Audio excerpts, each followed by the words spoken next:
ಕೇವಲ ಪಾಪ ಮೋದಿಯವ್ರನ್ನ ಟೀಕೆ ಮಾಡಿದ್ರೆ ಏನೂ ಅರ್ಥ ಇಲ್ಲ. ಅದು ಹಿಂದೂ ಅದೇ ಪರಿಸ್ಥಿತಿ ಅದು, ಯಾವ ಕಾಲಕ್ಕಾದ್ರೂ ನಡೆದಿದೆ. ಹೀಗಾಗಿ ಹಿಂದೆ ಜೆ ಪಿ ಅವರು ಮೂಮೆಂಟ್ ಮಾಡಿದರು, ನಂತರ ಅಣ್ಣಾಚಾರ್ಯವ್ರು ಮಾಡಿದರು ಭ್ರಷ್ಟಾಚಾರ ಇಂಥವೆಲ್ಲ ಕೆಲಸಕ್ಕಾಗಿ. ಈಗ ರಾಹುಲ್ ಗಾಂಧಿಯವರು ನಮ್ಮ ಮೋದಿಯವ್ರ ವಿರುದ್ಧ ಮಾಡ್ತಾ ಇದ್ದಾರೆ, ಮತಗಳಲ್ಲ ಅಂತೇಳಿ ಅದು ಇವೆಲ್ಲ ಸಮಸ್ಯೆ ಹೇಳ್ತಾ ಇದ್ದಾರೆ. ಇವತ್ತು ಅವ್ರು ಅಧಿಕಾರದಾಗೆಲ್ಲ ಹೇಳಾಗಿದೆ, ನಾಳೆ ಅಧಿಕಾರಕ್ಕೆ ಬಂದು ಏನು ಮಾಡ್ತಾರೋ ಗೊತ್ತಿಲ್ಲ. ಅವರು ಸಹಿತ ಸಾಕಷ್ಟು ಮಾತಾಡಿದವ್ರನ್ನ.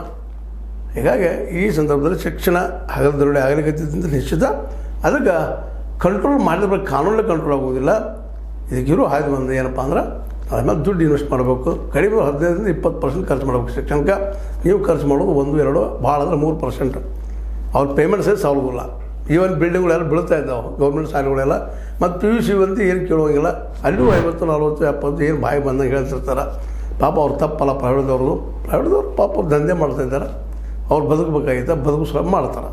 ಟ್ಯೂಷನ್ ಹಾವಳಿಂತ ಮಾತಾಡೋಂಗಿಲ್ಲ. ಅದನ್ನು ಅದು ಹೇಳ್ರೆ ಮೈ ಝುಮ್ ಅಂತದ. ಮಕ್ಕಳ ಶಾಲೆಗೆ ಕಲಿಸೋದ್ಬಿಟ್ಟು ಮನೆ ಇಟ್ಕೊಂಡ್ಕೊಳ್ಳುವಂಥ ಪ್ರಸಂಗ ಇವತ್ತದ.